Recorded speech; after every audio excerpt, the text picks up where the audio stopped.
Bestie gang, today's episode of Bitch Sesh hits home for me. I want you to meet Malou. She found us online while trying to figure out the same questions so many of us have asked in the middle of all this mess. What the actual fuck is this relationship that I'm in? So using social media like a lifeline, she started piecing together all the red flags, the gaslighting, and the wait, was that abuse? What is this? If you know, you know. But also, you don't know what you don't know, and you can't heal from what you can't explain. So today she's sitting down and talking with us about what she learned from the microaggressions to the narcissistic abuse and how sharing your story doesn't just heal you, it ripples out and gives all the other women that are searching for these answers permission to name their truth too. This one is messy, it's honest, and exactly what Bitch Sesh is. So let's fucking go. Thank you so much for coming on and sharing your story. Thanks for having me, Lindsay. Hi, everyone. This podcast brought me a lot, and it feels like a completion to be able to also share and be part of this community that helped me and so many a lot. I just find that so inspiring and powerful, the way that we're having this ripple effect. And you shared with me that you started your journey listening to Beyond the Bruise. We love her. She's a baddie. Yeah. And Grace is just a total BFF, a bitch fighting for freedom for sure. And then I was on the show. So then you found our show. Yeah. Like what a ripple, right? I love that. Exactly. Totally. And I just like being able to access content on narcissistic abuse, narcissistic behavior, is the only way we can learn and make sense of something that doesn't make sense. That's something that no one else sees. Like it feels like living an alternative reality, and you just feel so alone, so confused. Nothing makes sense unless you know about that type of disorder of personality, but people don't. I certainly didn't. When I started talking about it, it sounded like retaliation, that I'm talking badly about my ex. So I became very, very isolated. And while learning purely from people sharing their story, purely from thanks to social media and on YouTube, and how I accessed your podcast, and I followed Beyond the Bruise, I followed so many people sharing their stories, then I could understand what that was. I learned, and you can't heal from what you can't explain. I didn't even have the vocabulary talking about coercive control. I didn't know that word. Gaslighting, cognitive dissonance, all those words that exist, that explain the pathology. And if it wasn't for those communities, your community, and people who brought me to it, I really don't know where I would be right now. And I'm in a good place. Now I'm in a good place, but it's been a very, very long and difficult and painful, like so many of us. It's all sound like we dated the same person. It works like clockwork once we know. But if you don't, you can't make that up. It's like that. I love that you say that we're all dating the same person, and you don't know what you don't know, right? And thank God, if you don't know, I mean, if you're listening to the show, you're either experiencing it, you're like abuse curious, you've got somebody in your life who's experiencing it. So like to anybody who's listening right now, I always want to start saying there is no shame in not knowing. You aren't meant to know. You are a kind, good, awesome person, and you've been targeted and fucked up by a person who has completely shown the world one version of themselves and started showing you that version of themselves at the beginning as well. And then you've been conned. You have been completely conned. Your world is turned upside down. And if you're sitting here going, I feel like such an idiot. I feel so stupid. I can't believe I let myself do this. How the fuck did I get here? It's not a you problem. It is them. And like, you're a baddie. I mean, Malou, you seem like you've got it all. You're stunning. You're articulate. You seem very intelligent. You're artistic. You let's talk about you. And yet, exactly. And yet we think, I would never think that I could be manipulated. I would never think when we don't know, we think that, oh, that will be someone weak that falls for it. But me, you're so strong. You come and say, all the women, that all the people, they're just like, wow. Like, it's not just women as well. I want to say there is obviously, like, it's not gender specific, and the men that come forth and that share, like, wow, how could you don't. And I again, from people sharing, it's like, exactly, that will be very strong people, because it doesn't really give them any satisfaction to bend the mind of someone that is already weak. The challenge is to controlling someone that has personality, has freedom. Exactly. So first of all, I really want to say, like, if you've been through this, it doesn't mean that you're weak. If anything else, it means that you will be like a high achiever. Usually they're high achiever. Usually they're people that can take a lot and take a lot of pressure, juggle a lot of things. And what I want to say is not because you can juggle all those things or take as much pressure and be on all fronts. It's not because you can that you should. Yes. And boundaries, that's a big thing. Like, I struggled. I'm a recovering people pleaser. This is the one thing that got me to extend myself emotionally, financially, physically, just so much, to give more, because I could. I had the resources, I had the energy, I had okay, that person needs me. I'm going to show them. My abuser comes across as very vulnerable. And again, when we think of narcissism, if people don't know what they are, they usually think of an overt narcissist, the person that's going to be full of themselves. And that's not at all how my ex came along. If anything, like it looked completely the contrary. It looked like and also narcissistic abuse 101, the abuser comes across as the victim comes across as the abuser. I just had this visual because I don't think we've even really talked about that so much on the show, and how so many people, because they can sit there and there's so many times, if you're ever sitting there going, maybe they love to tell you you're the narcissist. They love to flip the script on you. And so you think, wait, maybe, am I?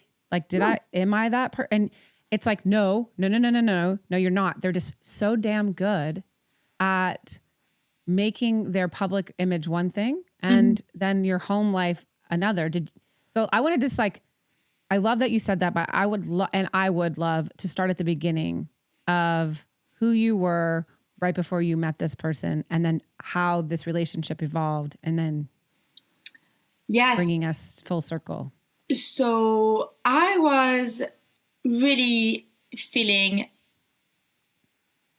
on top of my world. I was doing really well. I met him just after lockdown, so things were reopening. I had managed to save up to be able to go on traveling. My dream was always to do a one year around the world, and I got to this.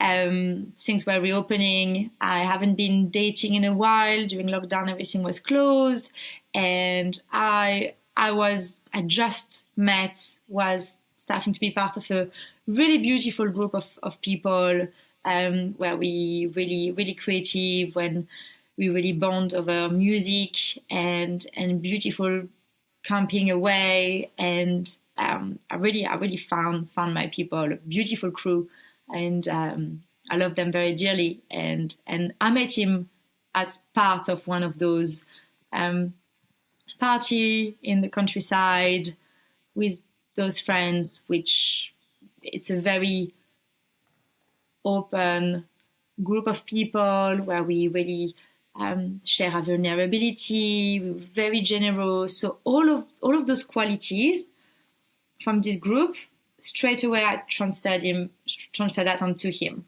because I met him as part of that. I always say, if I met him randomly off an app, I would have been a lot more cautious. saw the red flag and be able to talk about it as well. But because it was part of this group of friends, then I was definitely not talking about the things that I was like, oh, that's strange, to our common friends. And yes. yeah. And I'm also very loyal. So it came across as very vulnerable, needing a lot of attention. And I was all for it. I like to make people feel good. I was like, I would have never, it was really not my type. And that's something, again, that someone else shared, is it wasn't so much me choosing him, but it was him choosing me and really not letting go. And then you feel like, now I know I want to choose the person, not to be chosen. And okay, well, that person wants me so much, so then yes, I will. Because there is a part of this who is like, okay, I said no a few times, and now he's there. And well, just to be pursued like this feels great in some ways. I felt like, oh, okay, like that person is really, but it wasn't, it came from me equally. I got a bit, and basically from being on top of my world, being ready to travel and pursue these big dreams and everything, and then we got together. It got very intense. He moved in with me very quickly. Again, classic. Like they said, no one fall quicker in love than a narcissist who needs a place to live. I was like, yeah. And then I couldn't do anything by myself. Like, if you tell me don't do this, I'll be just like, absolutely not. I do what I want. But if you take me by the feeling, by the sentiment, being like, oh, I'll be very sad if you're not with me and I need you. And then I'll be like, oh my God, he needs me so much. Like, I felt like, wow. So then even things like I was going to go to do a yoga teacher training, but he wanted to come with me. He also just came back from a long time living in India. If you're really into yoga in India, you would have done it by now. But so then I couldn't go by myself. So then he came with me. And then I wanted to travel and be able to go and live and work in Australia. And he was going to go too, but he couldn't go this year. So then another year. And so you wait. And then there is this future faking, which is a term as well. So then I waited another year. And in that, like, financially, things were just not going well. Like, I just ended up with not great finance at all. Like, being quite struggling at the end of this relationship. And emotionally being very exhausted, like my body having like just some hormonal imbalance, really, really breaking down, like skin problems, just being a bit, just completely and not well. And then I stopped working. And he also pushed to start a business together. So and then we started a business together, which again, I didn't want it to. It was like yoga teaching together, but also I was the only one teaching. And this whole thing was to get, an idea was to get influencers to come to our class. It was just so far off the yoga. But anything I would say no to, then that would end up in a big tantrum in things. And I was like, oh my God, like, we're having problems. This is what I was fighting for. I should like look into how to better myself. And I was researching personal development. I was researching things on relationship embodiment, and was really looking. And the more I looked, I went from personality development, relationship embodiment, and then that was leading to narcissistic abuse. And then there was this folder that I was starting to create to be like, and they also say once you start Googling WhatsApp, it's just, means like, it's not, If you have to Google it, you are in it. Please go check out our Patreon. It is growing. There's a badass community handing over there. Patreon.com/bitch bitch is a bad word. There's free tiers, there's paid for tiers. The paid for tiers give you ad-free listening, merch drops, merch discounts. We have a private Discord server where every single member is vetted. We personally look at their license so you can build your bestie gang, rebuild your network, rebuild your net worth over there on Patreon, patreon.com/bitch is a bad word. I mean, someone still like could say, it took me a long time to even understand, like, what the fuck is gaslighting? I don't understand the term. Even I went and watched the movie and then I was like, okay, now I get it. But it, like, when it's happening, they're so good at the sly gaslighting that and then you gaslight yourself. So you're like, there's like the conflation, which is, I want to touch on this because you mentioned hormone imbalances, skin problems, like it really affects your entire body. My hair was falling out.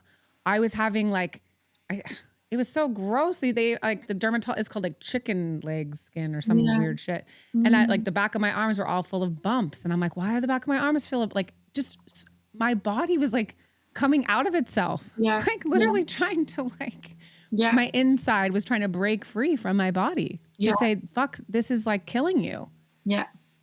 And that's what you see as well. Like some people is like some digestive issue. For me, it was like really like bad cystic hormonal acne, and I was just feeling like really just and also some of the abuse was to prevent me from sleeping. Oh shit. So then the least you sleep, like you just the least your body can function, the least your mind can function, and then like it tells you that you started the argument, and then it says something, and then you respond, and then the whole night goes like crazy. And then we ended up traveling a little bit. We went for 4 months traveling. At the end of which I want to come back to London. I want to come back to our community. I really need those people. I don't want to do a New Year's Eve without them anymore. Like I really needed that.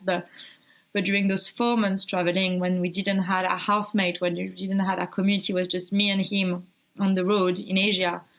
It was worse that there was no one else to kind of, and so then it was very difficult because when traveling, like, okay, like we really need to have a good night's sleep because tomorrow we're taking a flight or we're traveling. And for sure, every time I did, okay, I really need, like, if we do this journey, I really need to sleep. And for sure that was not going to happen. So would he start a fight, or what was he doing to keep you awake? Just like incessant. Yeah. Start a fight.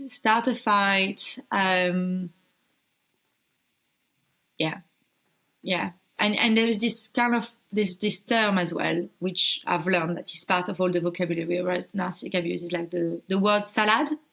Talk about word salad, and I didn't know. And we start on one thing, and then it goes to another, and it's so exhausting to be like, oh wait, I thought this was about this. I can respond to this, but then you're already on to something else, which is not even related. But how do you?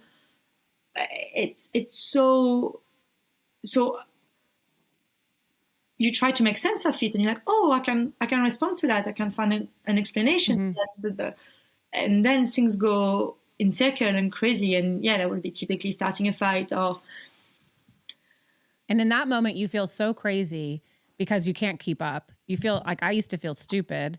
And then because I couldn't keep up with the conversation, because I was like, my mind was focused on one thing, then he would start accusing me of being a liar. Like, oh, well, why is it so hard for you to answer this question? It must be because you're like, I'm like, I don't know what we're fucking talking about.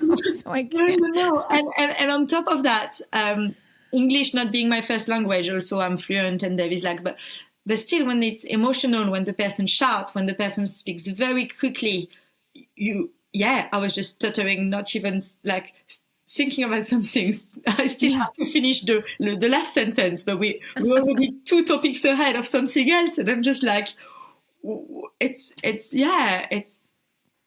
insane, but they all do that. I remember this one time we were having this, it was an argument about who God knows what. And then it turned into a giant word salad and I was so confused. And then at the same time, he asked me to look into my Facebook messages on the computer. Cause I don't think I had this was back in the day. I don't think I had the app or anything. Mm-hmm. So then we're on the computer and he's like, demanding to see my Facebook messages. And I was like, okay. I have nothing to hide, but I couldn't remember the password because I was under so much stress. Yeah, no. And then he's like, oh, so you're a fucking liar. You don't want to show me the password. You must be cheating on me. Like all this stuff. And I'm like, no, I don't if you can just give me 5 minutes and let me, my brain I don't know what my password is. I don't even know what my birth certificate name is. I don't even know what your name is anymore. Like, you don't even know. Like, I just didn't know what my name is anymore. It was this, and the thing is, there is things that are very insidious, that are very, they come slowly. Also, what they say is like putting a frog into water that's going to get boiling eventually. And because you get used to it incrementally, then you don't jump. That was very much like that. However, I remember the first time, and it was quite early on, when it's not incremental, it's like what they call a narcissistic collapse. Mm-hmm. And this is very big, is very not normal. It's very and it when I experienced that the first time, I didn't know what that was. As it happened, because it's for a ridiculous thing. It was a summer evening. I was very happy. It was early on. He hasn't moved in with me just yet. And I was coming back with some beers to just celebrate. We were going on weekend. We were going on weekend away with those friends. Anytime before any travels, before any occasion, that would be something horrible. Of course, birthdays, ruin, Christmas, New Year's, all of that. So I would start those journeys exhausted. But that first narcissistic collapse, I come and meet him, and he was living on a boat, and I bring those beers, and we were going to, I was like, oh, let's drink them outside so we can see the stars. And he wanted to drink the beers inside. So you try to convince each other because it would be very nice to drink a beer together. He wants really inside, I want really outside. But at some point, listen, just drink your beer inside, I drink my beer outside. It's not a big deal. Mm-hmm. That's it. That's all. Yeah. Oh, whoa. Like this was a all night argument. And I saw the Nazi, he was crying like a child, like really with like the lips trembling and everything. And I felt so in pain for him. I was like, oh my God, I thought he got something bad happen with another girlfriend, and then I wasn't listening to his feelings all of a sudden. And then it was about his sister. And then it was like, and I knew at that point, I was like, okay, like there is an issue, like mentally, like there is something, but also, again, in this group, a lot of people were doing therapy, talking about it, being very open about their vulnerability or neurospicy or anything, and it's fine, I'm not gonna. So I wanted to double down on offering comfort and reassurance, like you can trust me, I'm here for you. I was like, okay, whatever that is going through, it needs to be witnessed and held, and knowing that I'll be a solid partner for him, because this is all blowing out of proportion. I know that. But that's okay. He just needs reassurance instead of, But those things, if I said no, if I don't do what he wants, as simple as drinking a beer inside, then it goes on. Like sometimes I had to repeat the word exactly what he said. I'm like, I'm not a child. Like I can't, just to prove that I've understood what he was saying. I was like, sorry, what? But that came a lot later. That's crazy because that's what they do. I have had to repeat words and I'm like, and then if I didn't repeat it back exactly the way he said it, then I was like, wasn't listening and I didn't care. And like, but I hear you. I understand what you're saying. I don't need to repeat it word for word, but they want it like word, like a child. Yeah. That's exactly the way it is. Like they need you to speak to them and they are speaking to you as if it's like a parent-child dynamic. And that's child-child dynamic. Yeah. But that's control. Ultimately, what they want is control over you. So if they manage to make you do the thing they want, if you're going to repeat, if you're going to... Eventually, it was never forcing me openly. Most of the time, he wasn't forcing me openly, but in the end, we were just doing what he wanted. And at first, because I came across as being a lot more, I don't know, a lot of people will tell him that he was punching, or that, you know, like, so then I wanted to double down on making him feel amazing, and instead of just having it my way, because I could quite easily have it my way because I want to do something and that's it, and either you follow me, either you stay behind. I was not going to be like this. I was like, look, like, you're very special to me, and I'm gonna make more concession for you because I can see that you're vulnerable and that you insecure, basically. I can see that you're insecure, right, and I want to make you feel very secure. I want to make you feel like you the most amazing man ever, and so I'm going to voluntarily dim my lights, put myself down to like raise you up, which is just not, yeah. No, that's never going to work. Like, and a healthy person wouldn't want you to do that. You know, a healthy person would be like, you're here, I'm here, and we're just doing our thing. And drink your fucking beer outside if you want to. Yeah, and it's not gonna happen. But the argument that ended after that, I saw those narcissistic like collapse, those moments when it was such an exaggeration. And when I was telling him, okay, you're exaggerating, like you see that, then I was diminishing his feelings. Mm-hmm. So then, anything I will come across, like I would come with a critique. That was like, and I realized the thing is, I realized it from the beginning what that was, because I was telling it to him as well. Like, look, it's like an art form. You can't reproach me exactly the same thing I'm reproaching you. I'm not perfect in any way. Please come to me with things I can improve, but they can't be exactly the same thing that I'm telling you. And but they were, and it was just flipping the script. I was amazed, like within this one conversation. And again, it's so typical. You're gonna reproach something within the same conversation that's gonna be flipped around. By the end of it, you're the one apologizing. If I knew what that was, I could have seen it very clearly from the beginning. And this is why I think this podcast is very important, and people talking about it, because I think that should be common knowledge in general. This is not normal that in our society in this time, we don't know what narcissism is. In the big bullet points, like can't handle can't handle criticism, will flip the script against you. This is just saying that it's not, we all have our personal stories, but they all meet the same criteria.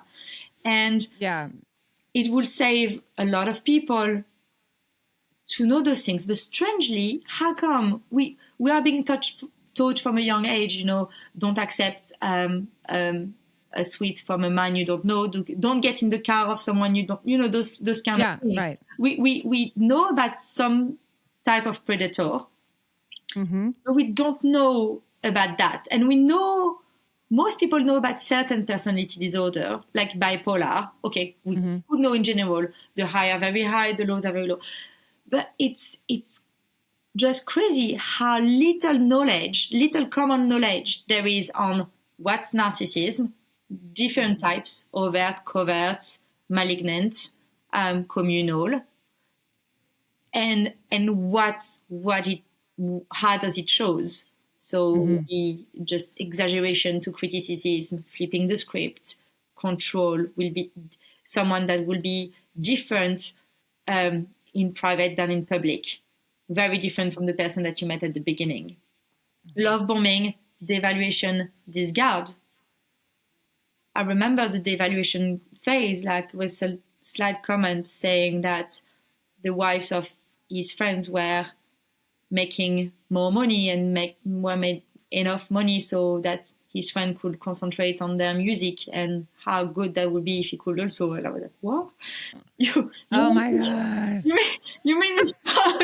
And I thought it was a joke, you know, like sometimes I was like, oh, well, lucky for them. And then Yeah, no, the devaluation is so hard because the thing that they loved about you so much, the thing that they thought was so rad, so beautiful, so different, so amazing becomes the most revolting, disgusting, you're never good enough. Like, and in that moment, it's insane because again, it's insidious, it's happening over time.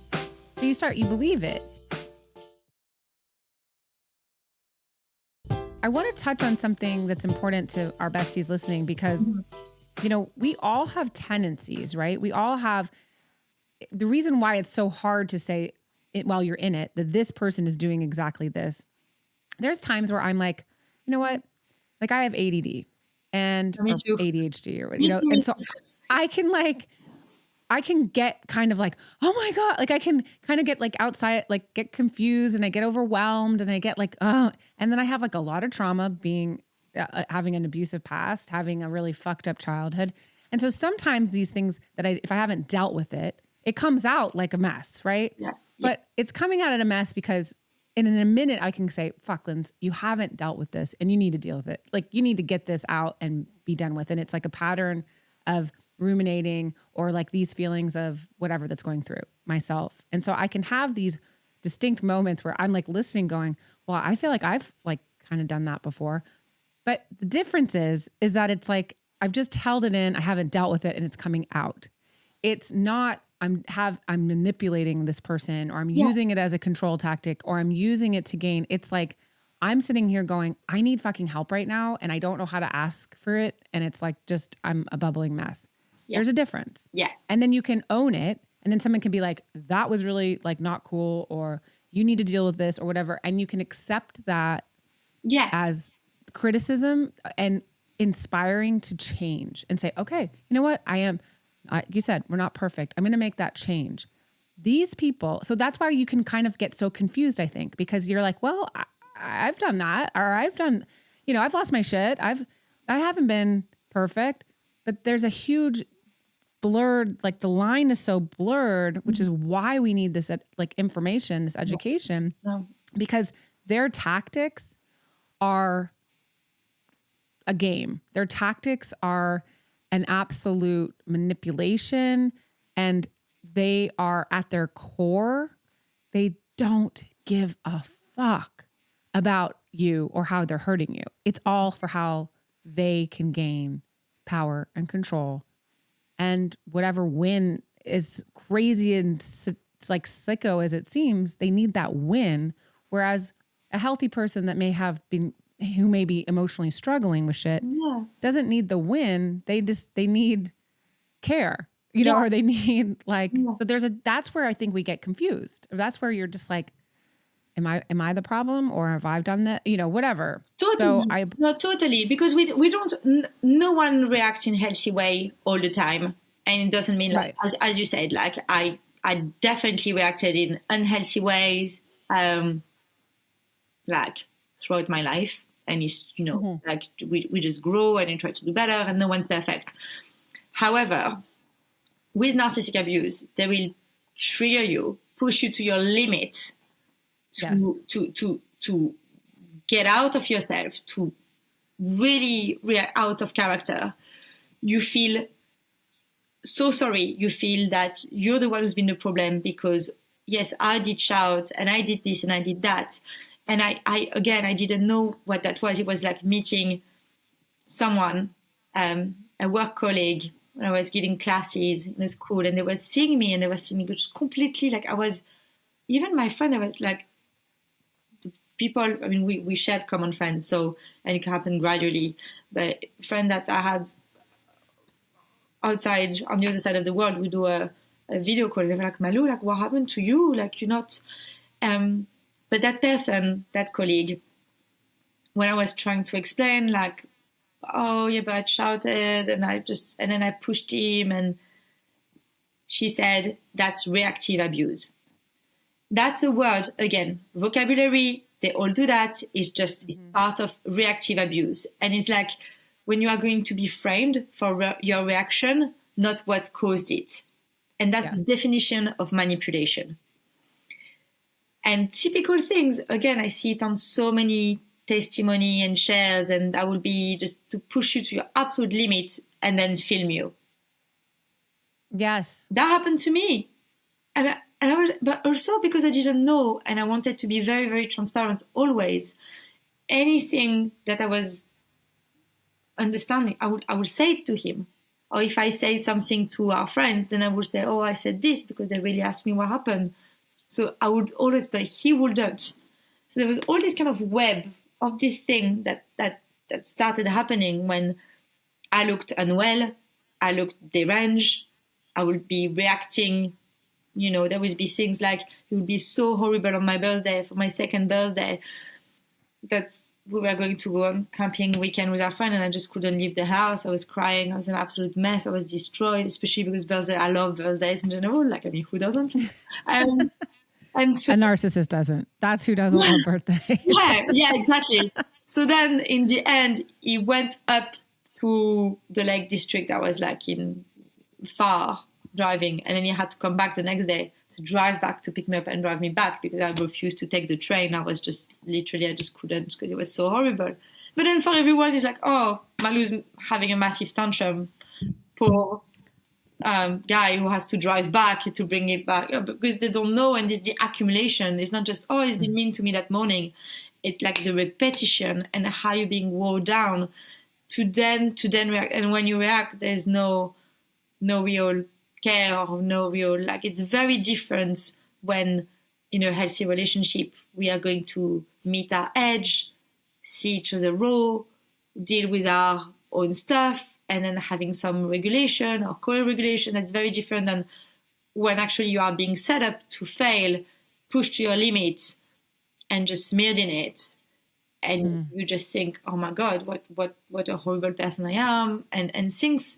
Yeah, and it's crazy making, and typically in those type of abuse, the victim end up doing therapy. Typically, Yeah, well, and like when that collapse happens, not the narcissist collapse, but when they have pushed you down, it's like I would watch a smile come over their face. Yeah, I would watch like, wow, like, okay, this is whatever game they wanted to win, they won, and so they smiled like a victory, and I have been an asshole and I don't want to smile after I'm an asshole. No. You know, Yeah. I feel horrible. I'm like, I need to make this right. What do I need to do? You know, like they don't want it. And what's mind blowing is that they can do that to you like on your birthday. And then the next day they're like, hey babe, do you want to go for pancakes? Like it's like as if it never happened.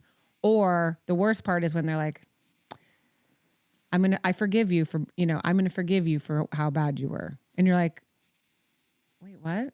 What? Like it's you cannot win. It's this. You cannot win. You cannot win. And when I gathered enough information and things made sense, like thanks to the things shared online, thanks to that colleague who has been in a narcissistic relationship and has been doing therapy afterwards for 2 years and told me about reactive abuse, that's really when something clicked. And then you understand that, okay, like, there's just like baits for you to get. And then I was... I call them masturbators. Yeah, it's such a... It is. And then I would be like so quick to just run to whichever was being thrown at me. But when I understood enough, then I was a very like dangerous time because we were living together. We broke up multiple times. He moved out, he moved back in. I wanted him to move back in as well because I was like, okay, we had time apart. I feel good. I went abroad, came back 2 months and a half by myself, having normal interaction with the world, seeing, I get a lot of love and good energy and just being complimented again for my energy and for things where I was feeling myself again. And I come back and I was like, okay, we are together for 2 years and a half.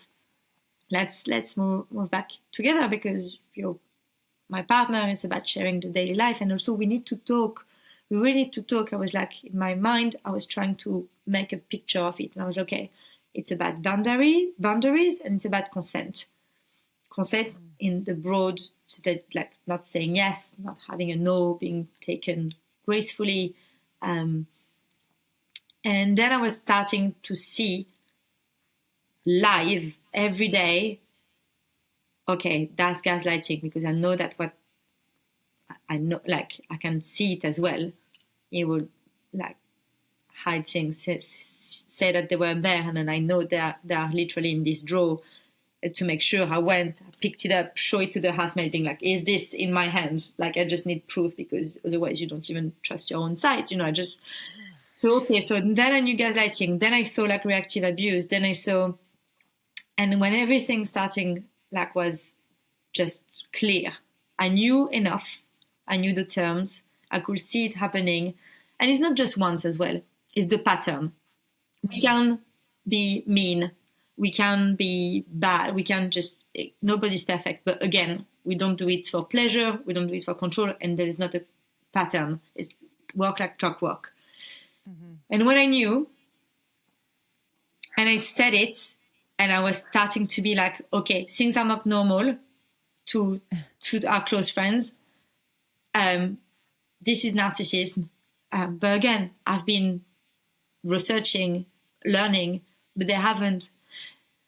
And when I started coming out of it, like for help, because he was still living there and was starting to be violent, like broke the handle of the front door, like throwing my stuff in the bedroom, blocking me from the room, shaking his hands at me, so I would push him. But then I knew that he wanted me to react, so then I wouldn't.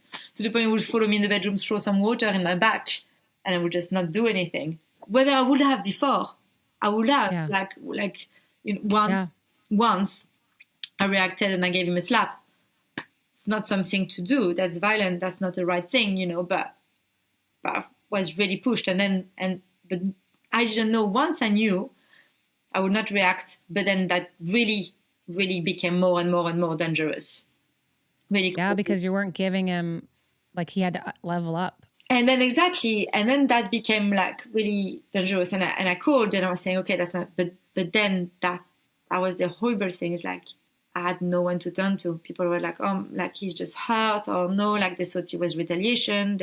They saw me being just not functioning well so many times, with my ex-partner being like that poor nice guy. They comes across as so nice. That's the thing, so nice. And I was missing like hell the person I met at the beginning, which I felt so hard for, which was so amazing, was so charming, so funny. And I would say to him, I was like, I miss you. He was there, but I missed him. It wasn't the same. And it's such a very sad and difficult process to realize that the person you thought they were are not that. So you was like, no, I love that you said that, because you're grieving something that didn't even really exist. You're grieving like a mirage, and like you're just grieving the mask. And when the mask has slipped, you're like, wait, where's the person? And they've never existed. This is something we don't talk enough, how that pain, because the person there, but they're not there. They're actually dangerous. They're mean. You can see that you're being abused. You understand that you're being abused. But that person you fell in love so hard with, that was incredible at the beginning. My God, the love bombing, everything is like magical. And also you see that in public. You see how great they are in public. But you never get that again in private. And I would not understand how you would not want to spend any time with me. Like with your partner, your person, I just really, really needed some care, some love, some to recharge. But it was always some for public facing thing. If we were going to DJ together, if we were going to, and I was like, well, shall we just not, like, can we have a little weekend away? Can we do a festival together? No. Okay. Can we just do a walk in the forest together? Like, is there anything you want to do with me? And then you don't understand. If you don't want to be with me, then don't be with me. Like, I will be okay. I want to be happy. I want you to be happy. why would you? And you just never get that good treatment again. Well, it's so lonely. Like you're in the house with somebody who is like that feeling like they're lost in their own thing and or they're doing whatever it is they're doing. And I have distinct memories of just feeling so lonely in my own home with my own partner Yeah. who like I always wanted to have people over and I always wanted to go do things because then at least I felt like I was getting like my needs met. Yeah. Yeah. But in alone in our home, it was like just cold and dank and so depressing. And then you're like, you feel like a little kid walking around waiting for their parent to pay attention to them. Yeah. So then you Totally. become this like You sort just, of imbecile minded. I don't know. yeah. I felt like a child. It's exactly. You just hope you want that connection again. That connection that was so good at the beginning, and you just hope, and also that trauma bonding. I just thought, That's real. yeah, it's real, and just learning about it, it's the same thing that get people hooked up on those like betting machines, like whenever that reward gonna come. It's psychologically, it's extremely strong, because before I thought, like when we're younger, we'll have that friend who doesn't want to break up with their boyfriend that they're complaining about, and that also happened to us, and oh, that's trauma bonding. We know it's good for us, but we won't. But at that level, is literally like the chemical reaction in your brain is roulette, and It's such an addiction. You like, and you keep feeding it, and then you're getting some reward. So I don't remember who said it. Maybe it was Dr. Ramani, but like you put in, you're putting in $100, and it's not if you put in that $100 and you lost the $100 on the first go, you wouldn't play again. You're like, okay, I lost. I understand. I'm cutting my losses, but you don't. You get a little bit of a reward. You get a few bucks back. Maybe you get double the money right away, and then the double comes down, and you're like, oh hell yeah, this is a game I can play. And then the rewards start becoming less and less and less. So then you're chasing that win again. You're chasing that. I know I've experienced the win once before. I want that back. exactly. And about the chasing, there is something really, really important about that. Is like I was completely chasing him, and this is what I hear. Also, the pattern we all do at some point. So from the outside, it looks very like, okay, that Malou is chasing him, like they just need to break up. She's not like leaving him alone. Not, it's like this. So there's this thing as well, like it puts you in, because you can do better. You're like, okay, it's true, I shouted, but the person will shout above you, so then you can't speak. You have to shout above, and then it's like you get done for. But it's that thing of, at some point, there is this trauma bond, and at some point, the position are flipped, and you will be the one chasing, because you want to improve, you want to make it work. You can see how, in a healthy way, things can work, but you're not in front of an equal. You're not in front of someone who wants to make it work. And once you actually understand and you pull back, you still deal with that pain of the trauma bond, that pain of grieving someone that is not there, and no one else understands it around you. No one else I saw that. And there's another thing as well, which is important. Is like, I know I was hiding a lot. I was not because I thought the mask is what I thought it was. And sometimes the mask slips. Sometimes it will just, act out of character. And I'm like, oh, okay, oh, cute. He's a bit childish. Oh, like, I want to lead by example. So I will fill in the blank. Oh, it's someone's birthday. That let's get, it's a great friend of ours. Let's get him something. And he wouldn't. And then I get something from both of us, and things like this. And then just reaction in general. But I would hide that, because I want to be proud of my partner. I want to show them in the best light possible.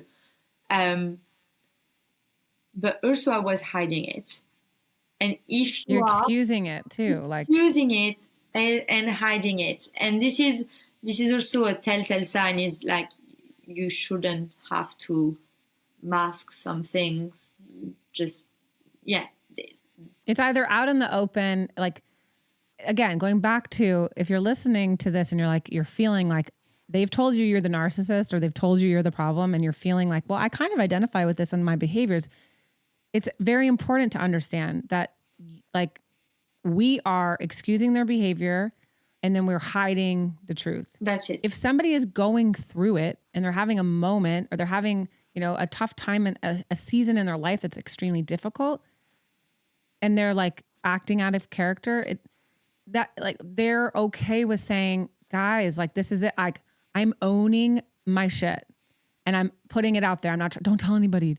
Like if one more person, don't tell anybody. Like, you know, I like, don't lie for them. Or I would make excuses and say, oh, they're just like, work is really hard for right now.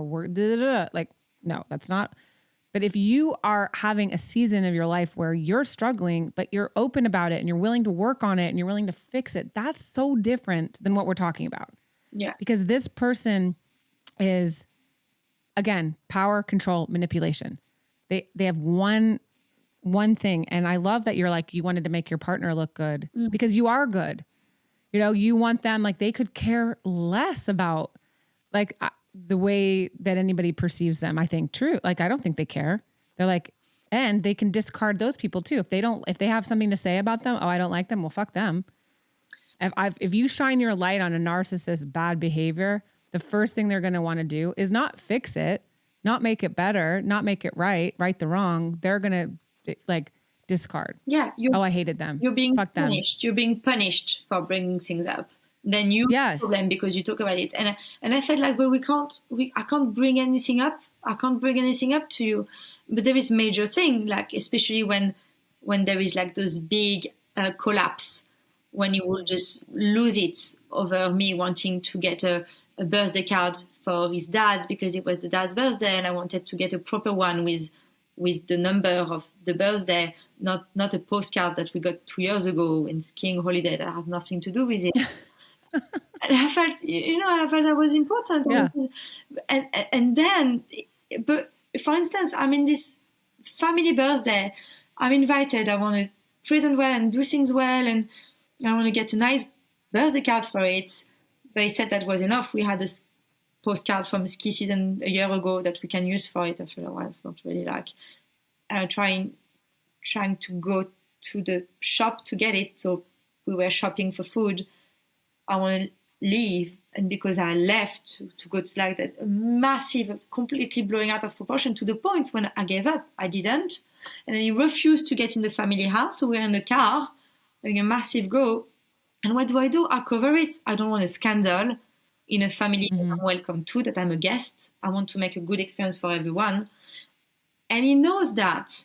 And so I'm trying to convince him to stop crying and to get in the house because it's going to be the dinner, and please can we have a good time, and then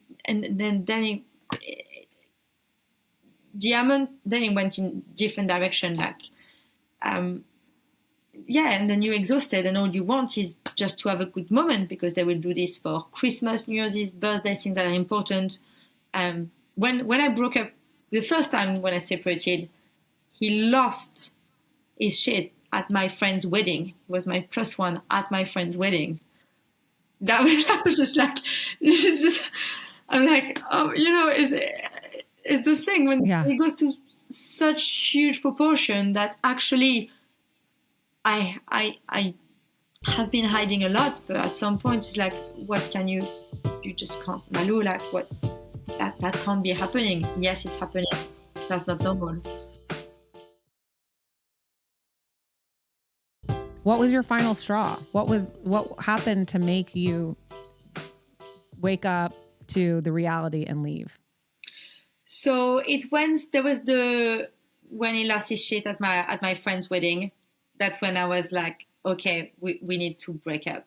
After it was constant. We were also doing couple therapy. We were just like, so it's been draining in so many ways. But then I was like, okay, that's not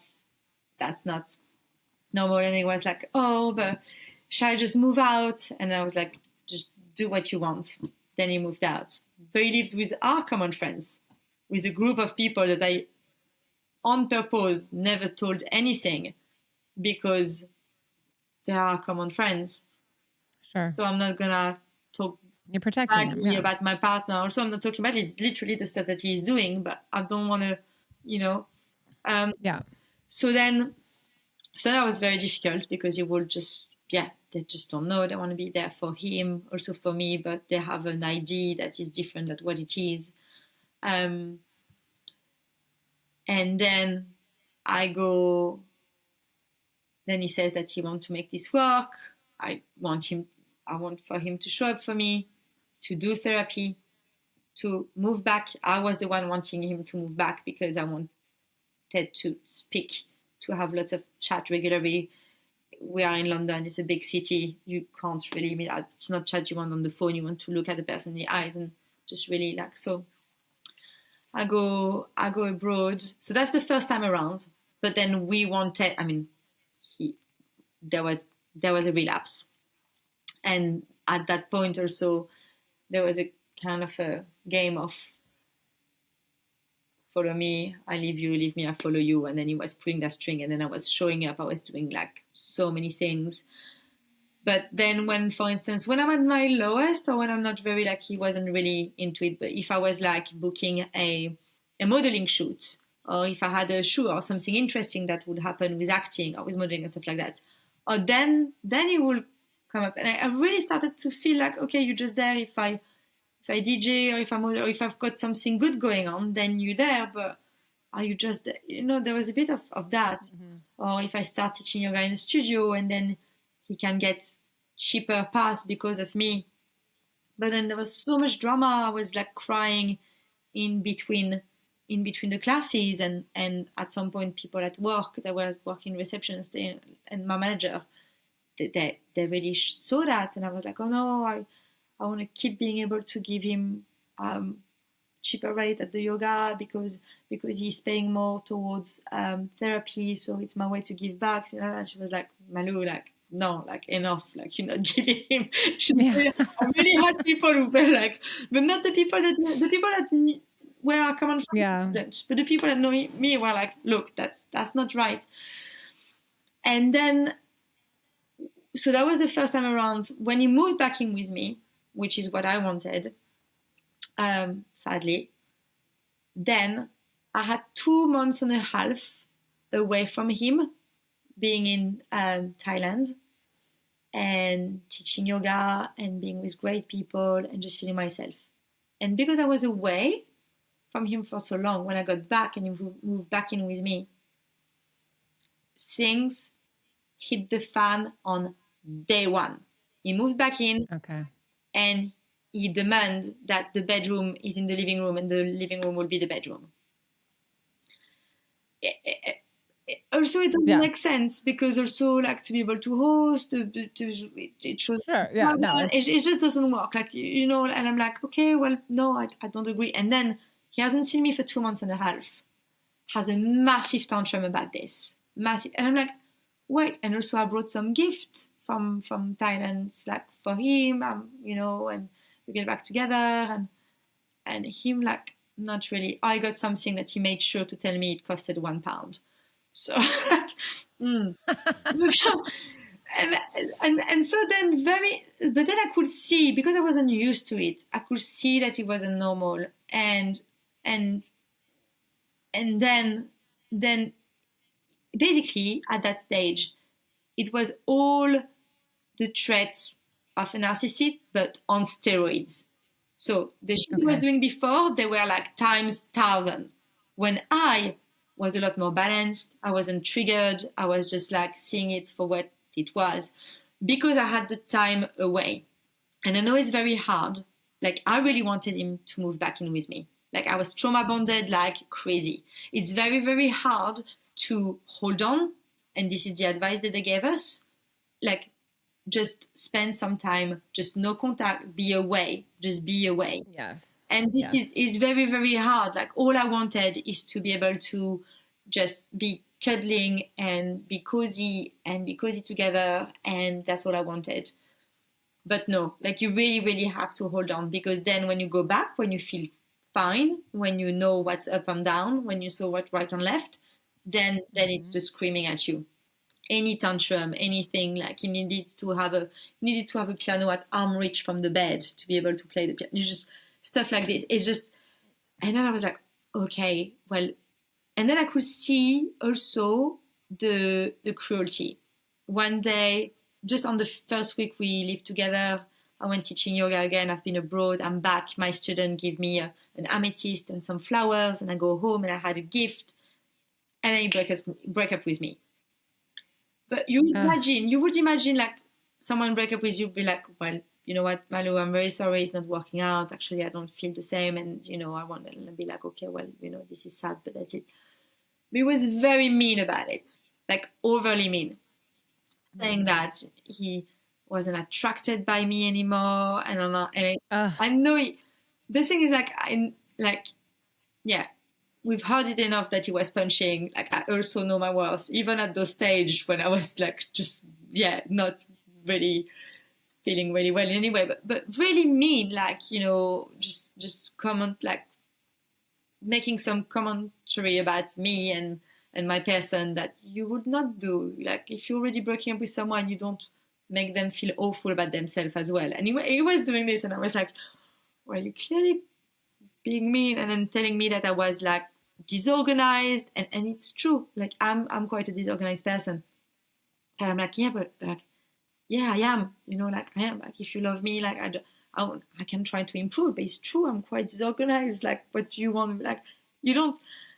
And but that's not that's not like it's not a dig, or like, and you're aware of it. You're like, well, but my life is working out. I'm like, So. yeah, like, that was perfect. Like, just like I can see, and I was just see that he was really, really trying to hurt me. And then I was starting to call, and I was being like, okay, like, things are not really normal. I brought some gift, but he didn't really have anything for me. He didn't want to open a gift, and then he started to make this condition that we had to have the living room. And like, I was being like, okay, I can see now. Once you feel sane in your head, that's the advice I will give as well. Once you're confused and you think it's your fault and you don't really know what's right and wrong, because you also didn't act really well, probably because you've been reactive abused, you need to just be clear, make yourself feel fine, and then you can see it for what it is. And then and then very quickly, it lasted 2 months.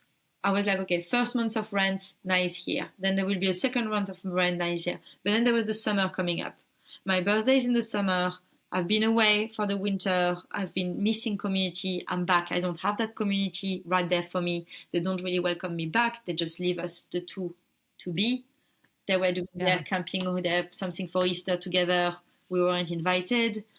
He had a goodbye meal at the share house of our friends because he's been living with them, but I don't really have a welcome back or anything. People were taking their distance. It's been very messy. Me and him just came across as just not well at all, and people kept their distance.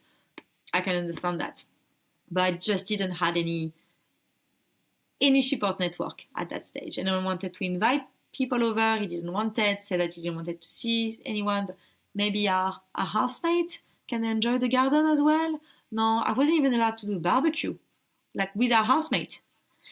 Oh, geez. So then it started to be, but then before I would hide, I would not say, but this time I was like, okay, like, it doesn't even want, I was like, I've been away, I haven't seen anyone for 2 months and a half. I was on the other side of the world by myself. Oh, but you are set in your ways.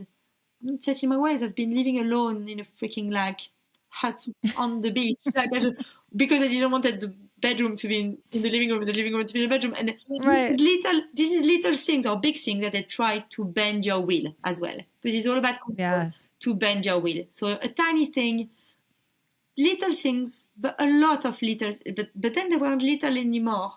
You wouldn't take an increase of the rent of £40. £40 is nothing, especially because he's been earning well in the UK. So it's a lot of things when I was like, okay, I'm disappointed, but I'm not going to try to hide it. Like, he's very far from who I want to be with. Do I really want to be with someone like this? Like that doesn't match up anymore. And then starting to be violence, like emotionally, like physically, just restricting me to leave. Then very quickly we were doing 2 separate bedrooms. So he was in the bedroom, I was in the living room, and I felt okay. Like the idea was to be back together, not to be a housemate, and I felt quite used for a cheap rent as well. And I was like, we've got to move out, if it's not working. Yes.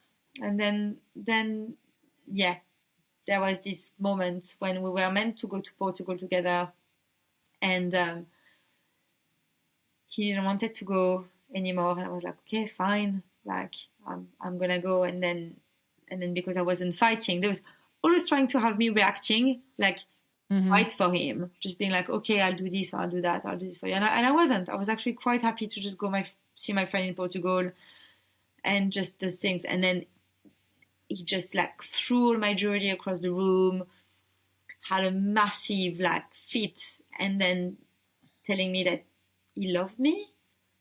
But I was like, well, look, you haven't said that to me like since I got back, and you said that to me because you want me to stay, like. And I could.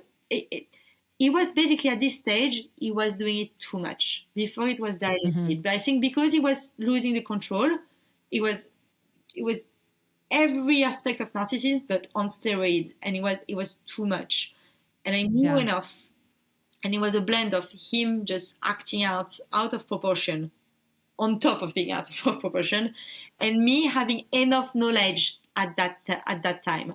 And knowledge is power, and this is why learning about the terms, Darvo, Coercive, all of those, just to know what that is, allows you to recognize it. Because what you said exactly at the beginning, you don't know what you don't know.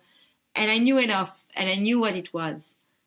And then it started to be a very lonely journey of having most friends not being able to be there for me or anything. But the housemate who saw him on occasion really just completely losing control, were there for me, as well as this community, as well as the all the people that I could follow online, and with social media also, because the algorithm feeds you more of what you look into. Yes. Then my feed were flooded with content that were validating what I had experienced, and being like, oh my God, we experience the same thing.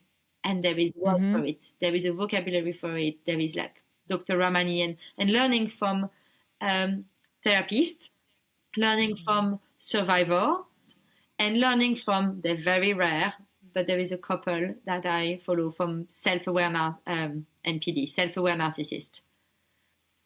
Okay. And the three different source really helped me. ChatGPT also. I'm asking. Yes, I love it, because that's it. Again, knowledge is power, and it sounds so cliche, but it is. It's you don't know what you don't know. You have to understand that what you're dealing with is not normal. You feel upside down and sideways. You're dealing with, it is an upside down clown show. All the things don't reconcile, and it shouldn't. And we just need to leave the first time. And, these people, they're not going to change. And, immediately, because they've discarded you, and they're off with the next person. And, you're like addicted to this. It's just, you just have to get rid of you just have to cleanse yourself and rid the addiction, which comes from D&E, no contact. Yeah. And being and just know, like, it's not worth it. So, and knowledge. And so actually today, as we're speaking, we just dropped our first entry of our bitchinary. So we are creating the bitchinary, which is all the glossary of terms, but with our on brand with how we like to do things. Yeah. Yes. And but that's all of these terms are going to be available every week on Instagram, and then we're making it into a whole bunch of other stuff. But I was like, I need a fucking book on my coffee table. Yes. To like remind me what this shit is, because it does, like, you don't know until you read it. And then you're like, this makes sense. So I think you're such a baddie. I really think that you have not only like persevered and gone through it, you're learning and teaching yourself and like protecting yourself and protecting your peace, which is even more valuable. And then coming on and sharing your story, which is like anyone who can turn their pain into purpose or pain into power. I'm like, yes, I'm here for that, because I do truly believe that the only way that we can grow as a community of, and again, I know there's women out there, but this show is for the bitches. It's like to grow our experience, to build the bestie gang so that we can sit around and say, it's okay. The people in your life are not going to understand it. They don't want to know. They don't want to be involved, or they're negative advocates, or they're the flying monkeys, all that stuff. Yeah, flying monkeys. But coming here and being all together and building this community is like, at least it's a place that you can pop in. Here, someone's going to listen to your story and they're going to feel so seen and safe and loved. And to me, that's everything. So I just welcome you to the bestie gang. You are a BFF for life. You're our bestie.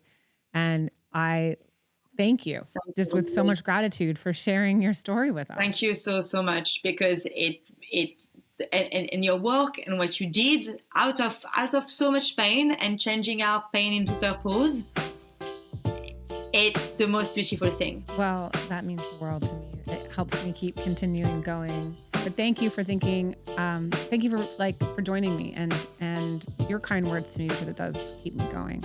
Thank you for your time.